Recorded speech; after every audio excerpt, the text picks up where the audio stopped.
Hello friends, अस्सलाम वालेकुम, नमस्ते। When you hate me then I love you का नेक्स्ट पार्ट लेकर आई हूँ।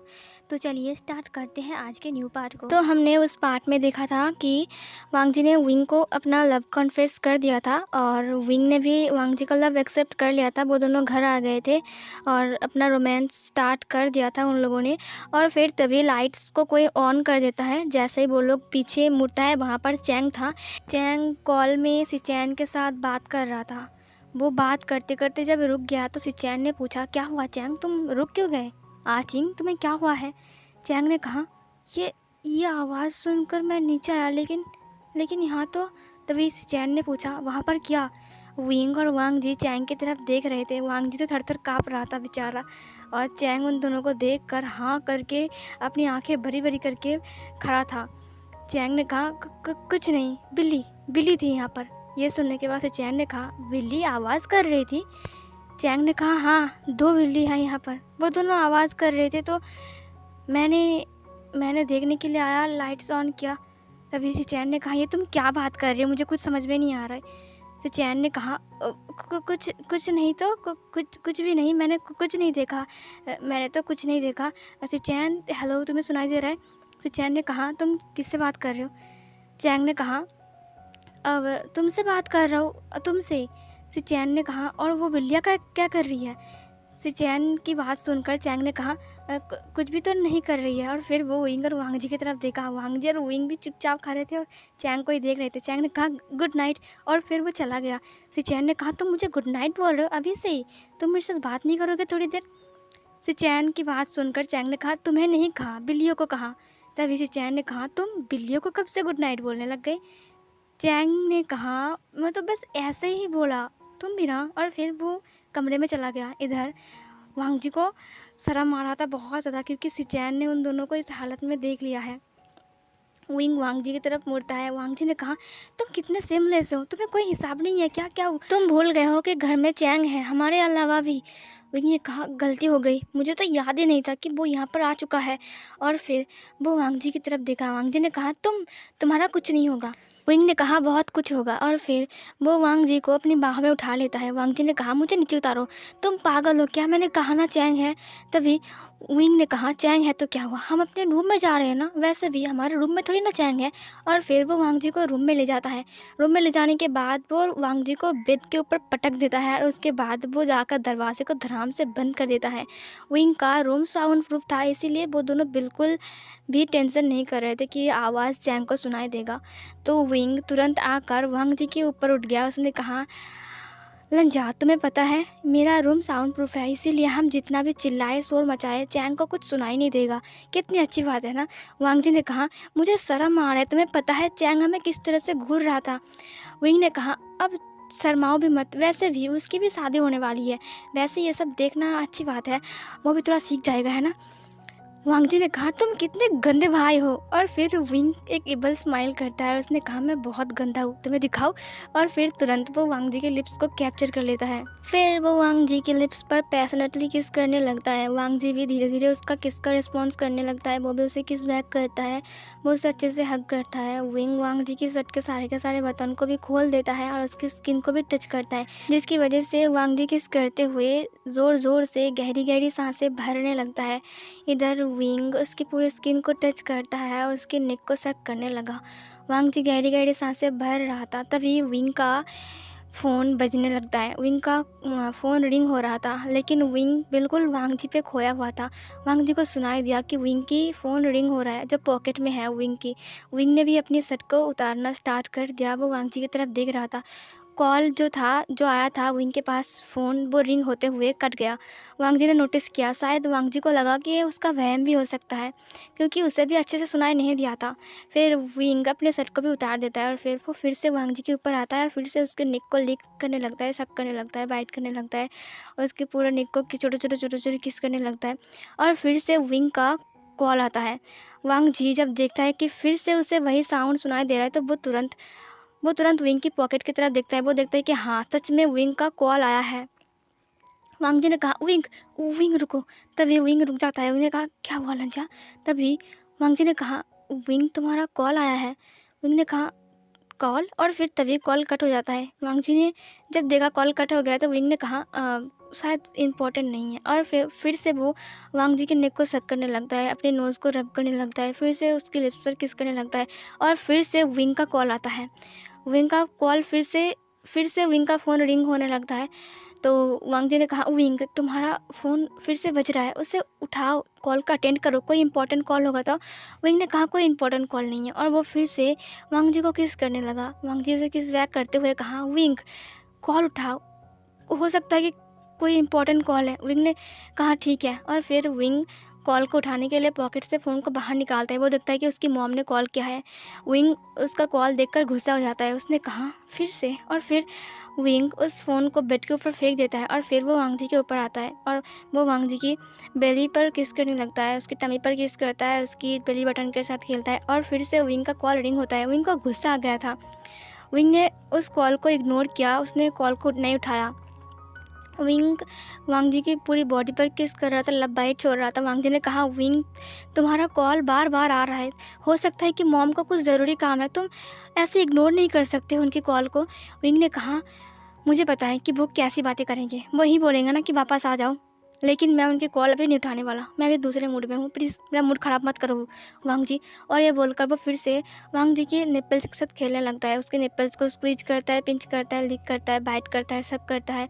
वांग जी भी गहरी गहरी सांसें भर रहा था। वांग जी विंग के बालों को सहला रहा था, बस यही बोल रहा था कि विंग तुम्हें कॉल अटेंड करना चाहिए। और फिर से फ़ोन रिंग होती है। अब सच में हद पार हो गई। अब तो विंग को इरिटेट फील हो रहा है, उसे गुस्सा आ रहा है, उसे बहुत ज़्यादा गुस्सा आ रहा है अपनी मॉम पर, क्योंकि वो इसी वक्त पर उन्हें डिस्टर्ब कर रहा है। फिर वो कॉल को उठाता है। उठाने के बाद कहा, क्या हुआ है, इतनी रात को आप क्यों कॉल कर रहे हो, आप यही कहना चाहते हो ना कि घर आ जाओ, मैं घर वापस नहीं जाऊँगा। और ये बोलकर विंग रुक जाता है। तभी उस कॉल से एक रोने वाली वॉइस आया, विंग बेटा। तभी विंग ने कहा, पापा आप, मम्मी के फ़ोन से आप कॉल कर रहे थे। विंग का पापा ने कहा, हाँ मैं तब से कॉल कर रहा हूँ, पता है मेरी फ़ोन स्विच ऑफ हो गई है और मैंने गुस्से में उसे तोड़ भी डाला। तुम्हारी मम्मी की तबीयत ख़राब है बेटा। विंग ने कहा, क्या हुआ है। वांग जी उठकर बैठ गया। उसने अपने शर्ट को लिया और पहनना स्टार्ट कर दिया। उसने कहा, क्या हुआ है मम्मी को। विंग ने पूछा उसके पापा से कि मम्मी को क्या हुआ है, वो ठीक तो है ना, क्या हुआ है उन्हें, क्या वो फिर से नाटक कर रहे। तभी जियांग फेंगमियन ने कहा, मैं अभी हॉस्पिटल में हूँ, पता है तुम्हारी मम्मी ने क्या किया है, उसने अपने हाथों की नसें काट लिया है, पता नहीं वो बच पाएंगी कि नहीं। विंग ये सुनकर दंग रह गया। उसने कहा कि क्या, मम्मी ने हाथ की नसें काट लिया, मम्मी ऐसे कैसे कर सकती है। विंग की आंखों में आंसू आ गए। वांग जी भी हैरान हो गया कि मैडम यू ने अपने हाथों की नसें काट लिया है, मतलब कि बहुत बड़ा सीरियस केस है ये। विंग तो रोने लग गया। विंग ने कहा, मैं अभी आ रहा हूँ, कौन सा हॉस्पिटल है। जियांग फेंगमियन ने कहा, जल्दी आ जाओ बेटा, मैं खुद को संभाल नहीं पा रहा हूँ, सिटी हॉस्पिटल में आ जाओ। विंग ने कहा, हाँ हाँ अभी जा रहे। वांग जी ने कहा, मैं भी जाऊँगा। फिर वांग जी भी बाहर आता है। चैंग ने कहा, क्या हुआ है, तुम दोनों इतने हड़बड़ी में कहाँ जा रहे हो। फिर विंग और वांग जी ने उसे सब कुछ बता दिया। तो चैंग भी जाने के लिए कहता है, तो वो तीनों ही निकल जाते हैं जाने के लिए। फिर वो तीनों हॉस्पिटल पहुंच जाते हैं, जहां पर मैडम यू को ऑपरेशन थिएटर में रखा गया था, और डॉक्टर बोल रहे थे कि ब्लड चाहिए, क्योंकि उनकी बॉडी से बहुत सारे ब्लड निकल गए हैं। अच्छा हुआ कि आप लोग कुछ जल्दी से ही उन्हें हॉस्पिटल में ले आए, नहीं तो उन्हें बचाना बहुत मुश्किल होता। उन्होंने कहा, कुछ भी करके मेरी मॉम को बचा लीजिए, कुछ भी करके। डॉक्टर ने कहा, ब्लड देना पड़ेगा, ओ नेगेटिव, और ये वाली ब्लड अभी हमारे ब्लड बैंक पे अवेलेबल नहीं है, तो प्लीज़ आप कोई ऐसा आदमी को ढूंढे जो कि ब्लड डोनेट करना चाहता है। ये सुनने के बाद विंग ने कहा, हमारी तो फैमिली में किसी का भी नेगेटिव ब्लड नहीं है, क्या करूँ। डॉक्टर ने कहा, ये बहुत यूनिक है, इसीलिए मिलना बहुत मुश्किल है, लेकिन उनकी जान पर बनी है, इसीलिए आपको ढूंढना पड़ेगा। वांग जी ने कहा, मैं दूंगा। सब लोग वांग जी की तरफ देखा। तभी वांग जी ने कहा, मेरा ब्लड ग्रुप ओ नेगेटिव है, मैं दे सकता हूँ। ये सुनने के बाद विंग ने कहा, तुम्हारा ओ नेगेटिव है, तुम ब्लड दोगे मेरी मॉम को। वांग जी ने कहा, हाँ वो मेरी भी मॉम है, और मॉम खतरे में है, और मैं उनका बेटा होकर चुप कैसे रह सकता हूँ। डॉक्टर मुझे ले चलिए, मैं दूंगा ब्लड, जितना ब्लड लगना है देना है मैं सब दूंगा। और फिर डॉक्टर उन्हें बोलता है कि ठीक है, तो आप आ जाइए। और फिर वांग जी को ले जाता है वो लोग, और फिर वांग जी ब्लड देता है, और फिर वांग जी बाहर आ जाता है। वांग जी बाहर आने के बाद देखता है कि विंग बैठकर रो रहा है, वो चेयर में बैठा हुआ है, और जियांग फेंगमियान और जियांग चैंग दोनों ही रो रहे थे। वो लोग थोड़े साइड में हैं, विंग थोड़ा उनसे दूर है, और जियांग चैंग अपने डैड को संभाल रहा है। वहाँ पर सिचैन भी आया था, लैंचरन भी आया था और सब लोग जियांग फेंगमियान को संभाल रहे थे। और इधर विंग अकेले में बैठकर रो रहा था। तो वांग जी उसके पास जाता है, उसने विंग के सिर के ऊपर हाथ रखा तो विंग तुरंत उसकी तरफ देखता है। विंग की आंखों में आंसू थे, विंग की आंखें लाल हो गई थी। वांग जी ने कहा विंग, तभी वांग जी को विंग हग कर लेता है।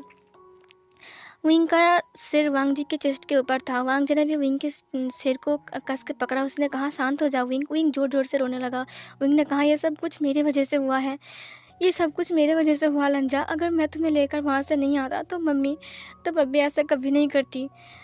विंग ने रोना स्टार्ट किया। वांग जी ने कहा सब ठीक हो जाएगा, डॉक्टर ने कहा है ना सब कुछ ठीक हो जाएगा, तुम चिंता मत करो, देखना मम्मी पहले जैसा ठीक हो जाएंगी, तुम चिंता मत करो, मम्मी को कुछ नहीं होगा। विंग ने रोते हुए कहा ये सब कुछ मेरी गलती है लंजा, कहो मेरी गलती है। वांग जी ने कहा नहीं विंग ऐसा मत बोलो, ऐसा नहीं है, शांत हो जाओ विंग, सब ठीक हो जाएगा। विंग रो रहा था। जियांग फेंगमियान ने कहा विंग के जाने के तुरंत बाद ही उन्होंने खाना खाना बंद कर दिया। उसने खाना खाने की तो दूर की बात पानी भी नहीं पिया, वो सिर्फ रोता रहता था। उसने कहा कि सब कुछ मेरी वजह से हुआ, मेरा परिवार मेरी वजह से टूट गया, मैं मेरे बच्चे के साथ कितना खुश था, उसकी वाइफ भी कितनी खुश थी हमारे साथ, लेकिन मैंने उल्टा ये सब कुछ क्या कर दिया, मैं मेरे बेटे को अपने से दूर कर दिया। और फिर जब मैं रात को वापस आया तब मैंने देखा कि बेडरूम पर उसके खून है और वो अपने हाथ के नसें को काट चुका है। मैं देखकर तो पूरा हैरान था। बस मैं चैंग को कॉल लगाया तो मेरा उसका फ़ोन बिज़ी आया, तो मैं फिर से कॉल लगाने गया तो मेरा फ़ोन स्विच ऑफ हो गया, तो मैंने फ़ोन को तोड़ दिया। फिर मैंने उसकी मॉम से विंग को कॉल लगाया। विंग ने बहुत टाइम बाद उठाया। विंग ने कहा मुझे माफ़ कर दो, मुझे माफ़ कर दो, ये सब कुछ मेरी गलती है। वांग जी ने कहा कुछ नहीं होगा विंग, देखना मम्मी ठीक हो जाएगी। फिर सीन चेंज होता है, कुछ दिन बाद का सीन दिखाया जाता है। कुछ दिन बाद मैडम यू पूरी तरीके से ठीक हो गई थी। विंग के पास कॉल आता है, विंग कॉल अटेंड करता है। विंग ने कहा हेलो, तभी वहाँ से ऑली ने कहा विंग तुम कहाँ हो, मैं तुम्हारे घर पर मिलने आया हूँ, तुम्हारे घर में ताला क्यों लगा हुआ है। विंग ने कहा मैं हॉस्पिटल में हूँ, तुम चिंता मत करो, हम जल्दी घर आ जाएंगे, उसके बाद मैं तुम्हें बुलाऊंगा, उसके बाद हम बात करेंगे, अभी मेरा कुछ काम है। ऑली ने कहा ठीक है, तब तक मैं अपने पुराने दोस्त से मिल लेता हूँ। विंग ने ऑली को कुछ नहीं बताया उसकी मॉम के बारे में, क्योंकि ऑली हॉस्पिटल आ जाएगी। वैसे भी इतना टेंशन किसी और को विंग देना नहीं चाहता है। फिर सबको डॉक्टर बोलता है कि आप उनसे मिल सकते हैं, उनको होश आ गया है। तो फिर सब लोग मिलने के लिए जाते हैं। विंग जाता है अपनी मॉम के पास। विंग तो रो रहा था, विंग की आंखों में आंसू थे। मैडम यू स्माइल कर रहा था, विंग को देख रहा था। तो विंग जाकर बेड के ऊपर बैठ जाता है, अपनी मॉम के हाथों को पकड़ता है और फॉरहेड से लगाकर ज़ोर ज़ोर से रोते हुए कहा मॉम आपने ऐसा क्यों किया, आपको पता है मैं कितना डर गया था। मैडम यू ने कहा मुझे क्यों बचाया विंग, मैं तो ठीक था ना, मैं मर जाता, मेरी जैसी मॉम जिंदा रहेगी, ये मेरे लिए बहुत शर्मनाक की बात है। विंग ने कहा मॉम मुझे माफ़ कर दीजिए, सब कुछ मेरी वजह से हुआ। मैडम यू ने कहा नहीं विंग, ये सब कुछ मेरी वजह से हुआ। मैडम यू ने वांग जी की तरफ देखा, वांग जी दूर खड़ा था, वो रो रहा था। मैडम यू ने वांग जी को अपने पास बुलाया, वांग जी उनके पास गया और उन्होंने वांग जी को हग किया। उन्होंने कहा मुझे माफ़ कर दो बेटा, मैं एक नादान माँ हूँ, मैं इतना पागल हूँ कि मुझे समझ में नहीं आता कि मैं क्या कर रही हूँ, मैं अपने परिवार को ही तोड़ रही हूँ। मैं तुम दोनों के पीछे ऐसे पड़ गई जैसे कि मैं तुम्हारे दुश्मन हूँ। तुम दोनों की प्यार मुझसे देखा नहीं जा रहा था। मैं कैसी मॉम हूँ, तुम दोनों को अलग करने के चक्कर में मैंने मेरे बेटे को ही अपने से दूर कर दिया, मुझे पता ही नहीं चला कि मैं क्या कर रहा हूँ, मुझे माफ़ कर दो बेटा। वांग जी ने कहा नहीं मॉम ऐसा मत कहिए, मैंने कभी भी अलग नज़रिए से नहीं देखा, मैंने हमेशा आपको अपनी मॉम माना है। फिर मैडम यू ने वांग जी को फिर से हक किया और कहा अब मैं चाहता हूँ कि हम सब साथ में रहें, जब तक मैं ज़िंदा हूँ तब तक मैं चाहता हूँ कि मैं हमेशा तुम दोनों के साथ रहूँ। वांग जी ने कहा हाँ। विंग ने कहा हाँ मॉम, आप हमारे साथ ही रहेंगे, मैं नहीं चाहता कि मेरी मॉम मुझसे दूर जाए। और फिर विंग रोने लगा। मैडम यू ने विंग को समझाया, फिर उन तीनों के बीच सब कुछ ठीक हो गया। कुछ दिन बाद वांग जी और विंग दोनों मिलकर ही मैडम यू को अपने घर ले आता है, वही मेंशन में ले आता है। वही मेंशन में मैडम यू को ले आता है। जियांग फेंगमियान भी आ चुका था, सारे के सारे जो सामान थे उस घर में सारे के सारे शिफ्ट हो गए थे वही मेंशन में। सब लोग वही मेंशन में थे, बहुत खुश थे। डॉक्टर ने मैडम यू को आराम करने के लिए कहा था और मैडम यू आराम कर रहा था। और तो और वांग जी उसका ध्यान भी रख रहा था। वांग जी की बिहेवियर देखकर, उसका केयर देखकर मैडम यू पास्ट में जो बिहेव उससे किया था उसके लिए बहुत गिल्ट फील कर रहा था। लेकिन फिर भी मैडम यू खुश था कि फाइनली अब वो सब लोग साथ हैं। मैडम यूँ नीचे आती है किचन में, तब वांग जी काम कर रहा था। वांग जी ने कहा, मॉम आप यहाँ पर क्या कर रहे हो? आपको आराम करना चाहिए। मैडम यूँ ने कहा, मुझे बैठे-बैठे अच्छा नहीं लग रहा है, मुझे कुछ काम दो। वांग जी ने कहा, बिल्कुल नहीं, आप काम करोगे, आपकी तबीयत ख़राब है। और इस तरफ से विंग घर आता है। तब शाम हो गई थी, तो वांग जी ने कहा, देखो विंग, मॉम मेरी बात नहीं मान रही है, अब तुम डांटो उन्हें, वो बोल रही है कि उन्हें काम करना है। विंग ने स्माइल किया और अपने मॉम की तरफ देखते हुए कहा, हाँ मॉम, आप ज़रूर काम करेंगी, घर के सारे काम आपको ही तो करने पड़ेंगे, क्योंकि मैं आपके हाथ का खाना फिर से खाना चाहता हूँ, इसीलिए आपको जल्दी से ठीक होना पड़ेगा मॉम। उसके पहले जब तक आप ठीक नहीं होते तब तक आप कोई काम नहीं करोगे। घर में सर्वेंट है, वो करेंगे, आप बोलना बस क्या करना है, ठीक है? बैठो यहाँ पर। मैडम यू को सोफे के ऊपर बैठाकर विंग फ्रेश होने के लिए ऊपर चला गया। वांग जी ने कॉफ़ी बनाया, मैडम यू को दिया और विंग के लिए नीचे रख दिया। विंग थोड़ी देर बाद नीचे आता है, तभी डोर पर कोई नॉक किया। तभी वांग जी जाकर डोर को ओपन करता है। वहाँ पर ओलिविया थी।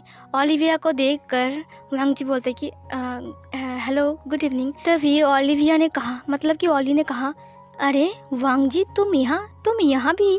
और फिर वो अंदर आता है। फिर वो विंग को बोला, विंग, मैंने सुना तुम्हारी मम्मी की तबीयत ख़राब थी, तुमने बताया क्यों नहीं? विंग ने कहा, मैंने सोचा कि तुम टेंशन करोगे, इसीलिए नहीं बताया मैंने। आओ बैठो। और फिर ओली बैठ जाती है। ओली ने कहा, आंटी आप कैसे हो? मैडम यू ने कहा, मैं ठीक हूँ बेटा, तुम कैसे हो? कब वापस आई तुम अमेरिका से? ओली ने सब कुछ बताया। फिर ओली ने कहा, कॉफ़ी क्या ये वांग जी ने बनाया है? तभी मैडम यू ने कहा, तुम वांग जी को जानते हो? तभी ओली ने कहा, हाँ मैं जानता हूँ, ऑफिस में देखा था मैंने इसे। तभी मैडम यू ने वांग जी की तरफ देखा। वांग जी स्माइल कर रहा था। तभी ओली ने कहा, जाओ वांग जी, मेरे लिए एक कप कॉफ़ी लेकर आओ। वांग जी ने कहा, हाँ अभी लाती हूँ। तभी मैडम यू ने कहा, अरे वांग जी तुम बैठो, सर्वेंट ला रहे हैं। तभी ओली ने कहा, नहीं, वांग जी बहुत अच्छा कॉफ़ी बनाता है, मुझे उसके हाथ में ही कॉफ़ी पसंद है, उसके हाथ की कॉफ़ी मुझे खानी है। फिर वांग जी कॉफ़ी बनाने के लिए जाता है। फिर वांग जी कॉफ़ी बनाकर कप को टेबल के ऊपर रख देता है। तो ओली ने जब एक बार पिया तो उसने कहा, सच में, मैं एक बात बताऊँ, आपको ना परफेक्ट सर्वेंट मिला है। ये सुनने के बाद मैडम यू ने ओली की तरफ देखते हुए कहा, मतलब? तभी ओली ने कहा, क्यों? कि वांग जी इतना अच्छा कॉफ़ी बनाता है, आप तो बहुत लकी हो कि वांग जी के हाथों की कॉफ़ी आपको रोज़ मिलती है, इतने अच्छे सर्वेंट मिले हैं आपको, आप कितने लकी हो। मैडम यू ने कहा, एक मिनट, कहीं तुमने वांग जी को सर्वेंट तो नहीं बोला ना? ये सुनने के बाद ओली ने कहा, ऑफ कोर्स, वो तो सर्वेंट है ना, वो ऑफिस में भी काम करता है, मुझे पता नहीं था कि वो यहाँ पर भी काम करता है आपके घर में। क्या विंग, तुम इसे घर ले आया हो क्योंकि मैं आंटी की तबीयत ख़राब है? विंग स्माइल करता है। विंग मैडम यू की तरफ देखता है। विंग ने कहा, आई एम सॉरी मॉम, उस दिन ऑफिस में मैंने अच्छे से बता नहीं पाया, क्योंकि ये इतनी बोलती है, मुझे बोलने का मौका ही नहीं दिया इसने। तभी मैडम यू ने कहा, तुम्हें कोई गलतफहमी हो गई है, ये घर के सर्वेंट नहीं है। ये सुनने के बाद ओली उस कप को रखते हुए कहा, क्या ये कोई गेस्ट है? मुझे माफ़ कर दो वांग जी, मैंने तुम्हें सर्वेंट समझा, मुझे पता नहीं था। तभी मैडम यू ने कहा, ये कोई गेस्ट भी नहीं है। ये सुनने के बाद ओली तो पूरा हैरान थी। ओली ने कहा, मतलब समझ में नहीं आ रही। मैडम यू ने कहा, वांग जी यहाँ हूँ।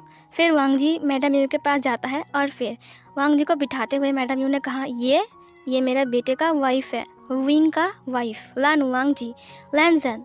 ये सुनने के बाद ओली के हाथ से उसका जो कप था वो नीचे गिर गया। विंग ने कहा, क्या हुआ? वो कप टूट गया। वांग जी पूरा हैरान था कि क्या हुआ भाई, ये सुनकर उसके हाथ से कप क्यों गिर गए। ओली ने हैरान होकर वांग जी की तरफ देखते हुए कहा, विंग की शादी हो गई है? और तभी मैडम यू ने कहा, हाँ, शादी जल्दबाजी में देना पड़ा, हमने किसी को बुलाया नहीं था, बस छोटे मोटे रिसेप्शन कर दिया था और ऐसे ही शादी दे दिया था। तुम्हारे पापा ने नहीं बताया क्या?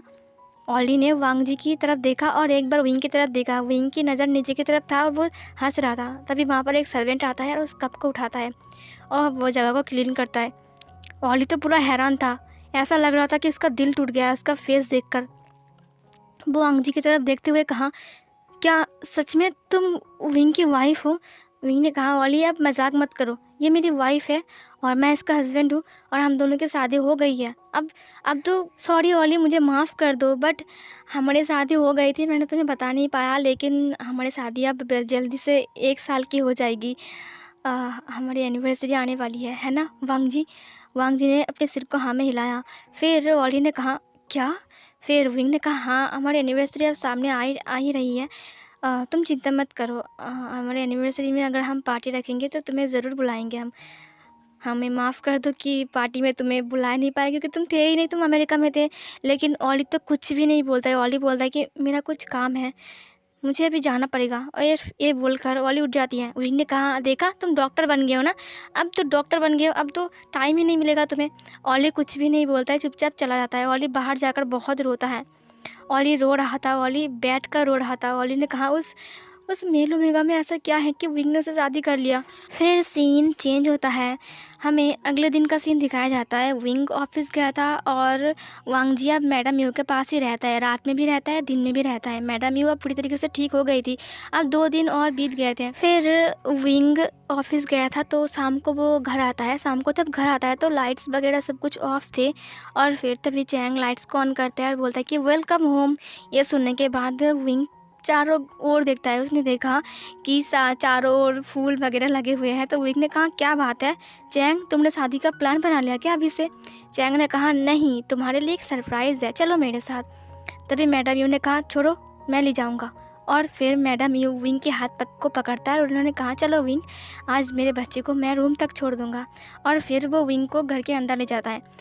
विंग जब घर के अंदर जाता है तो लाइट्स वगैरह ऑफ थे, तो घर बहुत अंधेरा था। मैडम यू लाइट्स को ऑन करता है। जब लाइट्स को ऑन करता है ना मैडम यू, तो विंग देखकर हैरान था। पूरे रूम को रेड थीम पर डेकोरेट किया गया था, जैसे कि किसी की फर्स्ट नाइट हो। पूरे रूम के अंदर वांग जी की सैंडलवुड की खुशबू छाई हुई थी। और तो और पूरा घर रेड सिल्क और रेड रोज से सजाया गया था। ये देखकर विंग पूरा हैरान था। विंग अपनी मॉम की तरफ देखता है, अपने आइज़ को ब्लिंक करता है। उसने कहा, ये सब क्या है मॉम? मैडम यू ने कहा, एक दिन था जिस दिन तुम अपने फर्स्ट नाइट को स्पेंड नहीं किए थे। मैंने तुम्हें और वांग जी को अलग सोने के लिए दिया था, लेकिन आज मैं चाहता हूँ कि तुम वो नाइट वांग जी के साथ स्पेंड करो। मैं चाहता हूँ कि तुम दोनों एक साथ अपना फर्स्ट नाइट को बिताओ। ये सुनकर हमारे विंग को शर्म आता है। विंग का कान रेड हो गया था। मैडम यू ने कहा, चलो अब गुड नाइट, बहुत रात हो गई है और तुम तो डिनर भी बाहर से करके आए हो ना, तुमने कहा था ना आज क्लाइंट के साथ मिलने जाना है, तो चलो सो जाओ, ठीक है, गुड नाइट, तुम्हें कोई डिस्टर्ब नहीं करेगा मेरा अच्छा बेटा। और ये बोलकर मैडम यू डोर को लॉक कर देता है और फिर चैंग को लेकर खींच कर वहाँ से चला गया। चैंग ने कहा, मुझे सुनना है, लेकिन मैडम यू ने कहा, बदमाश बच्चे, जब तुम्हारी बारी आएगी तब देखूंगा मैं, चलो यहाँ से। और फिर वो उसे खींच कर वहाँ से लेकर चला गया। विंग पीछे मुड़ता है और वो बेड की तरफ देखा। वहाँ पर वांग जी अपने रेड रोब्स पर बेल पहनकर बैठा था। ये देखकर तो विंग पूरा हैरान था कि शादी तो नहीं थी आज, तो वो ऐसा क्यों बन के बैठा है। विंग धीरे धीरे वांग जी के पास जाता है और वो उसके पास बैठ जाता है। वांग जी अपने हाथों को कस के पकड़ के अपने रोब्स को पकड़ के रखा था। विंग ने कहा, क्या तुम्हें शर्म आ रही है? ये सुनने के बाद वांग जी उसकी तरफ देखता है। विंग ने तुरंत वांग जी की बेल को हटा दिया और उसके चेहरे को देखा। वांग जी बहुत ज़्यादा खूबसूरत दिख रहा था। वांग जी ने कहा, वो कुछ नहीं, मॉम की हरकतें बिना, मैंने कहा ये सब की क्या ज़रूरत है, लेकिन उन्होंने माना ही नहीं। ये सुनने के बाद विंग ने कहा, वही तो। और फिर वो वांग जी को पकड़ लेता है और अपनी तरफ खींच लिया। ये देखकर वांग जी ने कहा कि क्या तुम ये सब कुछ करने वाले हो? विंग ने कहा, येस बेबी, ये नाइट मैं थोड़ी ना वेस्ट करूँगा। सो फिर गाइज ये वाला पार्ट यहीं पर ही ख़त्म होती है। तो चलिए नेक्स्ट पार्ट में मिलते हैं, तब तक के लिए बाय बाय।